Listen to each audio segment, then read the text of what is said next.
Всем привет! С вами Алексей. Я продолжаю автопутешествие по Владимирской области. Напоминаю, что предыдущее видео было посвящено гусь хрустальному, ссылку на который я оставлю в описании к данному видео. А сегодня это будет Судогодский район, а именно усадьба Храповицкого в селе Муромцево, а также Судогодский артезианский фонтан. Поехали!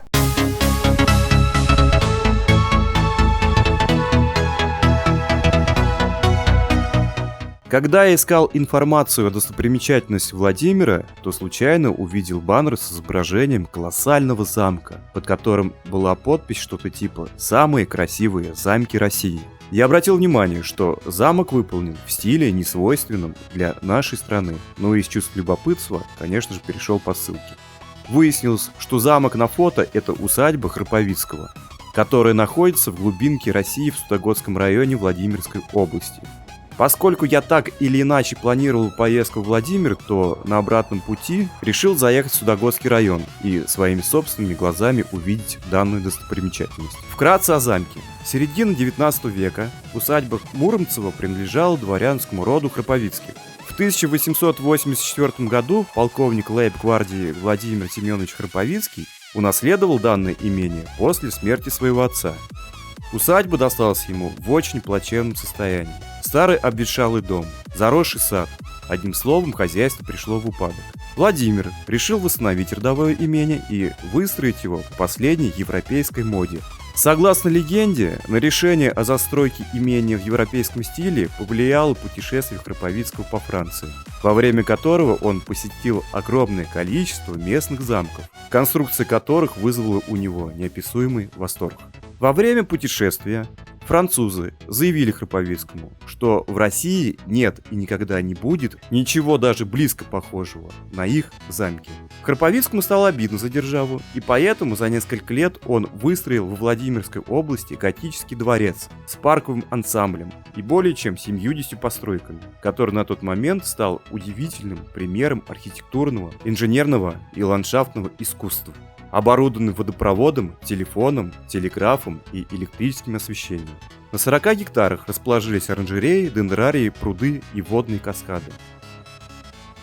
Свое посещение имени Храповицкого я начал с его самого, на мой взгляд, главного и величественного строения – замка графа Храповицкого. Замок находится на территории дендрария, и ориентиром является остановка общественным транспортом Муромцевский лесотехнический техникум. Когда я смотрел информацию о замке Храповицкого в интернете, то на фотографиях, во всяком случае, которые видел я, замок не был обнесен забором, и к нему можно было спокойно подойти. Однако выяснилось, что в настоящее время замок охраняется, и вход на его территорию платный и составляет 100 рублей. Мне, конечно же, было не жалко данной суммы, и я готов был заплатить за посещение, но, к сожалению, по техническим причинам касса не работала. И поскольку мне не смогли дать билет, на территорию замка меня не пропустили, поэтому пришлось довольствоваться видом из-за забора.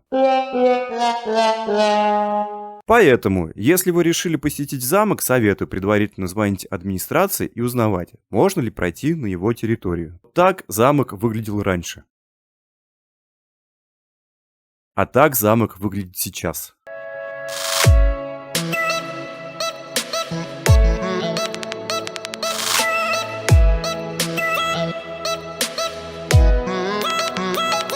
Так или иначе, даже через забор замок выглядит впечатляюще, и я не пожалел то, что пришел сюда. Едем в другую часть имени Храповицкого, где находится скотный двор, конный двор, каретник, а также визит-центр. Возможно, эту часть имения мне получится посетить сегодня. Нет, не получится. Мне сказали, что после 16:00 посещение имени Храповицкого запрещено, поэтому выкладываю тот небольшой материал, который у меня все-таки получилось отснять. В советское время в замке располагался лесной техникум, поэтому состояние здания постоянно поддерживалось. Но после переноса техникума в 1977 году здание замка оказалось брошенным, как и вся остальная часть имения. Соответственно, территорию тусили все желающие, начиная от бомжей и кончая наркоманами, которые вынесли как из замка, так и из других строений имения все предметы быта. То есть, по сути, разграбили местную достопримечательность. В качестве объекта культуры дворцовый комплекс был признан только в 1995 году и только с этого момента получил охрану государства. За это время имение Храповицкого обрушилось, и ряд пожаров окончательно привели к падению былого величия. Кстати, реставрацию усадьбы оценивают почти в 3 миллиарда рублей. Но в условиях нашей современной реальности это невозможно, поскольку если найдется спонсор, готовый произвести восстановление замка, то, скорее всего, имение будет превращено в какую-нибудь базу отдыха, отель, ресторан, либо иной объект, приносящий прибыль для его владельца. Тем самым имение Храповицкого как объект культуры утратит свой смысл и превратится лишь в пыль былого времени. А я поехал дальше.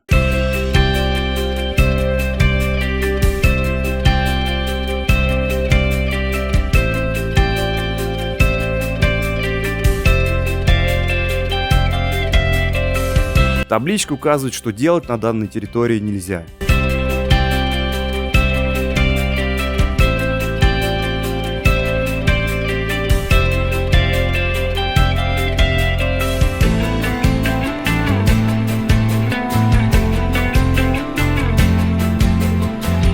Территория чистая, за ней явно следят. Есть лавочка. Есть плацдарм для выставки НЛО или Стоунхендж для муравьев, ну или что-то еще. Кстати, если кто знает, что это такое, напишите в комментариях. Судогодский артезианский фонтан, или как его еще по-другому называют, Судогодский езер, источник или попросту родник. Фонтан представляет собой родник, бьющий с земли. Как говорят, езер пробил самостоятельно, более 100 лет тому назад. Его высота была свыше 4-этажного здания. Сейчас же фонтан уменьшился, и высота струи составляет примерно 3 метра. Кстати, говорят, что зимой вокруг источника образуется полупрозрачный ледяной занавес светло-голубого оттенка, что смотрится очень красиво. И напоследок отмечу, что близ территории езера есть стоянка для транспорта с асфальтовым покрытием, а также шашлычная, в которой можно перекусить. Подводя итог своей поездки, скажу, архитектурно-парковый комплекс усадьбы Храповицкого однозначно стоит посетить. Это очень величественное и красивое место, но не без своих нюансов, поскольку прежде чем сюда ехать, стоит уточнить, до какого времени разрешено находиться на территории, и все ли нормально с кассовым аппаратом. Ну а Судогодский артезианский фонтан – это тоже очень красивое место, в котором можно набрать чистой родниковой воды, у фонтана можно фотографироваться, отдохнуть на лавочке и поесть шашлык. Также советую, если поедете в это место, то рассчитывайте свое время так, чтобы посетить еще и Дюкинские карьеры и Дюкинский заказник. Это место, где раньше добывали известняк. Очень напоминает каньоны. Судя по фотографиям, там очень красивый вид. И на этом у меня все. С вами был Алексей. Если вам понравилось данное видео, ставьте палец вверх. Если нравится тематика канала, то подписывайтесь на канал. Всем хорошего отдыха и путешествий.